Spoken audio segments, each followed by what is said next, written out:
Alors aujourd'hui, on se retrouve pour une vidéo concernant la citadelle de Montmédy. Alors la citadelle de Montmédy, c'est un ouvrage militaire français qui se situe en Meuse et à quelques pas de la frontière franco-belge. La citadelle a été construite vers 1545 sur ordre de Charles Quint, alors empereur du Saint-Empire. À cette époque, la ville de Montmédy est au sein du duché de Luxembourg, alors sous possession des Habsbourg et donc du Saint-Empire. Le but de cette construction et d'une telle citadelle est de prévenir toute attaque du côté français contre les Pays-Bas des Habsbourg. En effet, en ce siècle, au XVIe siècle, les deux pays étaient souvent en conflit car les deux camps revendiquaient des mêmes territoires.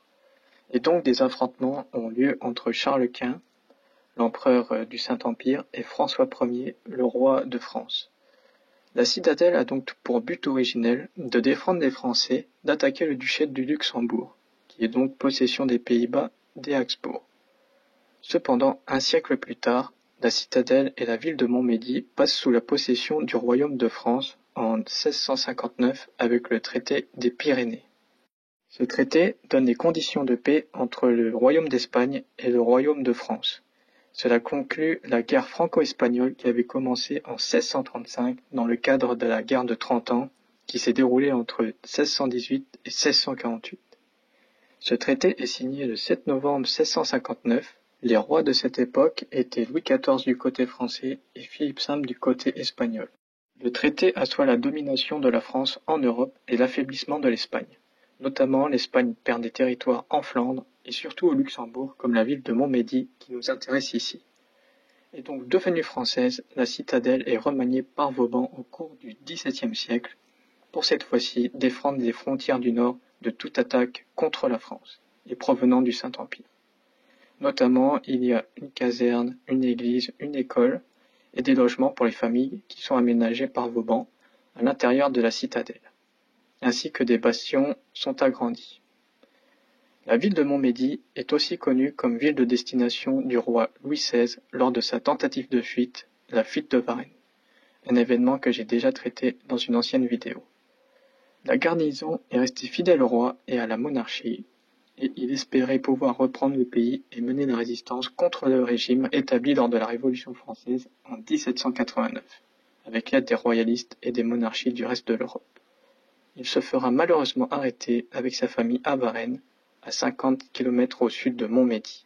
La première fois que la forteresse est utilisée en tant que telle est lors d'une bataille se déroulant après la bataille de Waterloo, qui vit Napoléon perdre contre les Alliés et ce qui marqua la fin de son règne et de son empire. Donc après la bataille de Waterloo qui a eu lieu le 18 juin 1815, du 16 juillet au 22 septembre 1815, la citadelle est assiégée par les Alliés. Et les habitants capitulent donc le 22 septembre, et lors de ces affrontements, la citadelle est gravement endommagée. La citadelle subit un nouveau siège lors de la guerre franco-prussienne en 1870, un sujet que j'ai déjà également traité dans une de mes vidéos. La ville de Montmédy se situe à cette époque sur un important nœud ferroviaire. Ainsi, la Prusse voit cet emplacement comme un lieu stratégique à attaquer. Et la 14e division prussienne, dirigée par le général Georg von Keck, entame un siège sur la ville à partir du 7 décembre 1870. D'après les estimations, 6000 obus sont tombés sur la ville et ses 3000 défenseurs. Et c'est seulement le 14 décembre 1870 que la citadelle se rend et la ville est très endommagée. Par exemple, l'hôtel de ville et la sous-préfecture sont complètement détruits. À la suite de cette défaite, la citadelle est rénovée et remaniée par les travaux de Céré de Rivière, qui organisa un nouveau système complet de fortification le long des frontières au nord de la France et notamment à Montmédy. Durant la Première Guerre mondiale, au début de la guerre, une garnison de 2300 hommes occupait la citadelle en prévoyance d'un éventuel combat. Mais dès le début des hostilités, en 1914, l'ordre est donné d'évacuer la citadelle et d'envoyer des hommes vers Verdun. Mais malheureusement, seuls 20 hommes et un officier parviennent à atteindre cet objectif. Montmédy se retrouve alors occupé par les soldats allemands et était un centre logistique très important pour l'approvisionnement et l'acheminement des blessés des troupes allemandes. Cela permettait d'alimenter les hommes du front en nourriture et en munitions, mais aussi les blessés étaient rapidement évacués vers les lignes arrières pour pour être soignés. En effet, une ligne directe de chemin de fer était établie entre Montmédy et le front de Verdun.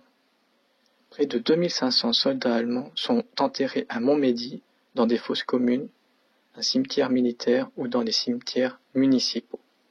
Et après la Première Guerre mondiale, la citadelle se retrouva à l'abandon et ne joua plus jamais son rôle de protectrice. L'armée et les autorités locales se sont installées en contrebas de la citadelle, dans Montmédy-Bas, et de nombreuses maisons de l'enceinte sont tombées en ruine. Maintenant, la citadelle abrite un musée sur l'histoire de la ville, mais aussi un musée sur le peintre naturaliste Jules Bastien Lepage, un originaire de la Meuse et qui est né à 20 km au sud de Montmédy.